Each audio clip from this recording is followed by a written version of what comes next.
Atenção! Vai começar agora uma teleaula de ensaios de materiais do curso profissionalizante. Este módulo tem um total de 25 aulas. Hoje, você vai assistir a teleaula número 9. Bons estudos!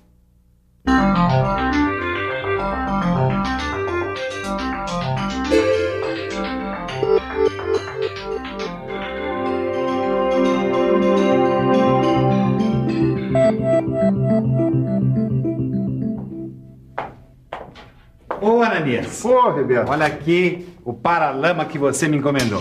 Que beleza, hein?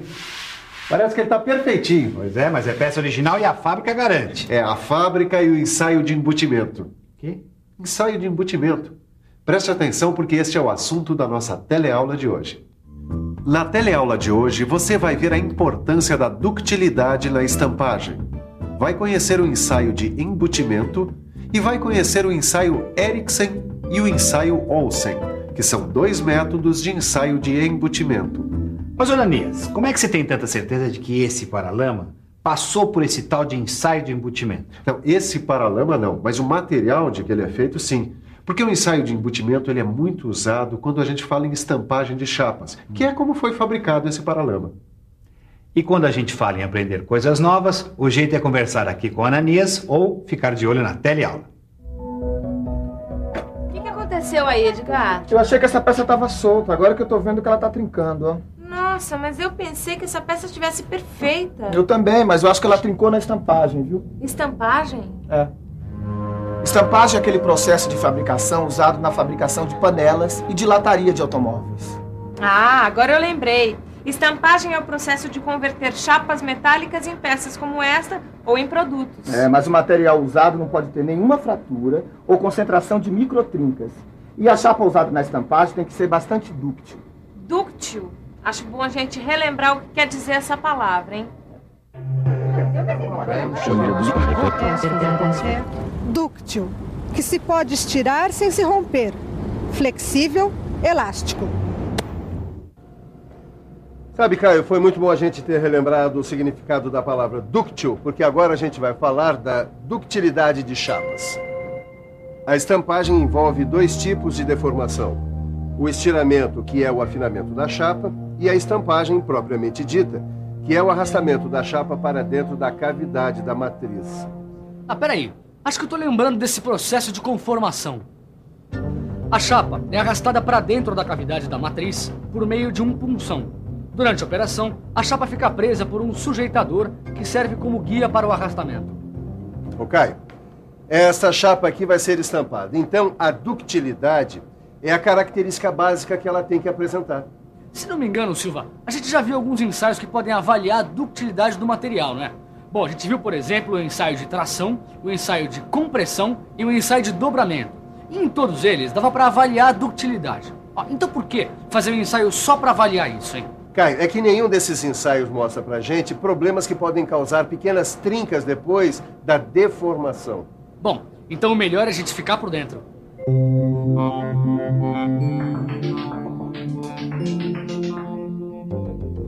A estrutura de uma chapa não é totalmente uniforme. Pequenas diferenças podem não afetar o resultado de ductilidade conseguido no ensaio de tração. Mas na estampagem, a chapa pode apresentar pequenas trincas por causa dessas diferenças. Além de trincada, a peça pode ficar com enrugamento, distorção e com textura superficial rugosa, como uma laranja. Tudo por causa da matéria-prima utilizada. Imagina só, Ananias, uma indústria que fabrica um monte de paralama desse aqui e só então descobre que o material não era adequado à estamparia. Pois é, para evitar surpresas desagradáveis como essa, é que existe o ensaio de embutimento. O ensaio de embutimento foi criado para que não se descubra que a chapa é inadequada só depois da produção da peça. Ele reproduz em condições controladas a estampagem de uma cavidade previamente estabelecida. Nos ensaios de embutimento, o material é deformado quase nas mesmas condições que as obtidas durante a produção, só que em condições controladas para minimizar a variação dos resultados. Uma chapa como essa pode ter a sua capacidade de estampagem avaliada através de alguns ensaios de embutimento. Os mais conhecidos são o Eriksen e o Olsen, que a gente vai conhecer daqui a pouco. Sim, mas quer dizer que fazendo esses ensaios não tem erro? Não, não é bem assim. é que esses ensaios eles são só qualitativos, quer dizer, eles dão apenas uma ideia de como o material vai se comportar durante o processo de fabricação. Tá. Ananias, a gente falou, mas o que eu queria mesmo é ver como é que funciona esse tal de ensaio de embutimento. É fácil. É só ficar de olho no ensaio.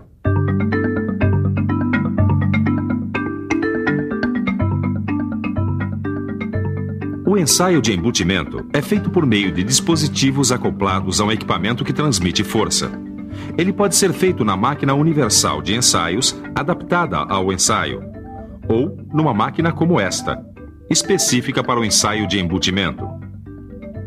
A chapa que vai ser ensaiada é fixada entre uma matriz e um anel de fixação, para que o material não deslize para dentro da matriz. Depois de fixada, um punção aplica uma carga que força a chapa a se abaular até que a ruptura aconteça. Um relógio medidor fornece a medida da penetração do punção na chapa. O resultado do ensaio é a medida da profundidade do copo formado pelo punção no momento da ruptura. E examinando a superfície da chapa, dá para analisar se ela é perfeita ou se tornou rugosa. Entendeu agora, Neuza, a importância desses ensaios? Claro. Assim como a gente treina com o kart lá na pista para conhecer melhor o comportamento dele em condições de corrida, o ensaio é um treinamento para conhecer melhor o comportamento da chapa durante a estampagem. Agora a gente vai ter que escolher um material para estampar a peça do nosso kart, né? É um material que não apresente trincas. Um material que tenha passado pelos ensaios Eriksen ou Olsen. Muito bem, seu Caio. Agora que a gente já falou um pouco sobre a ductilidade e já viu o ensaio de embutimento, então a gente pode falar sobre o ensaio Eriksen. Aqui nessa representação dá para ver que no ensaio de embutimento Eriksen, o punção tem cabeça esférica de 20 milímetros de diâmetro e a carga aplicada no anel de fixação que prende a chapa é de mais ou menos 1000 kg-força. O atrito entre o punção e a chapa pode afetar o resultado do ensaio? Pode. Agora adivinha como é que se resolve isso? Vamos pensar um pouco? Vamos pensar um pouco. Deixa eu ver. Para que o atrito entre o punção e a chapa não interfira no resultado do ensaio, o punção deve ser lubrificado com vaselina ou graxa grafitada, de composição determinada em norma técnica, para que o nível de lubrificação seja sempre o mesmo. Aí, ó. Olha aqui. Eu quero que você veja uma coisa. Dá pra gente acompanhar o momento em que acontece a ruptura a olho nu ou pelo estalo característico de ruptura. Se a máquina for dotada de um dinamômetro como este, que mede a força aplicada, dá para determinar o final do ensaio pela queda brusca da carga que ocorre no momento da ruptura. Caio, isso daqui também é muito importante, porque esta representação mostra pra gente a altura do copo, que é o índice Eriksen de embutimento. Caio, existem diversas especificações de chapas para conformação a frio que estabelecem um valor mínimo para o índice Eriksen de acordo com a espessura ou o tipo de estampagem para a qual a chapa foi produzida. É porque a estampagem pode ser média, profunda ou extra profunda, não é isso? É isso aí, garoto, tá ligado, hein? Vamos então agora conhecer o ensaio Olsen.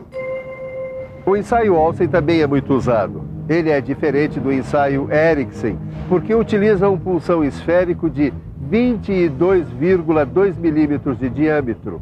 E os corpos de prova são discos de 76 milímetros de diâmetro.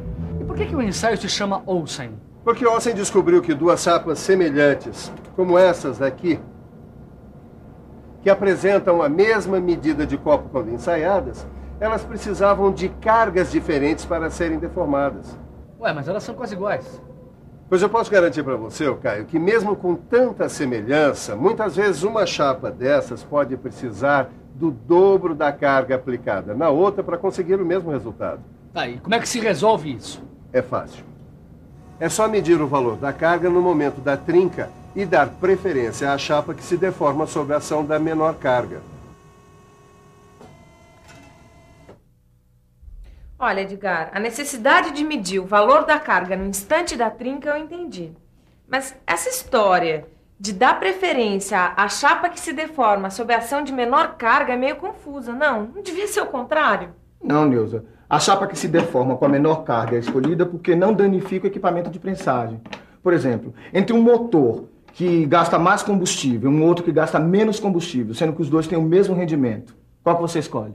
O mais econômico, claro. Exatamente. A economia da chapa está exatamente em não danificar e não sobrecarregar o equipamento de prensagem. Tá certo.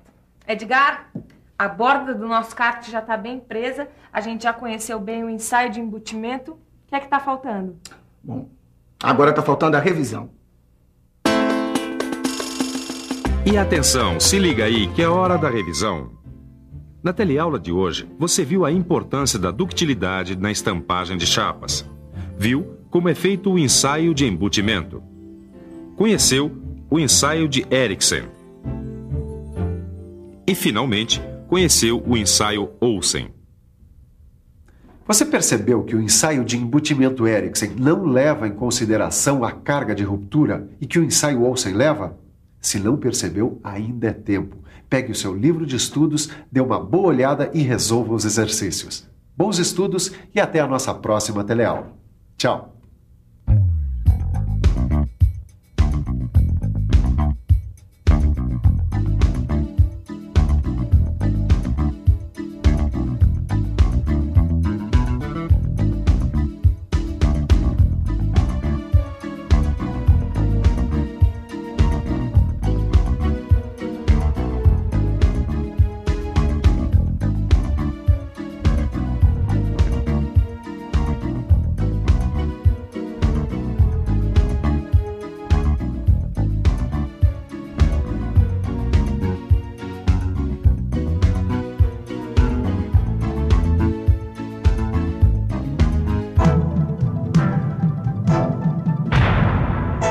Telecurso 2000, um programa de educação do Sistema Fiesp e da Fundação Roberto Marinho.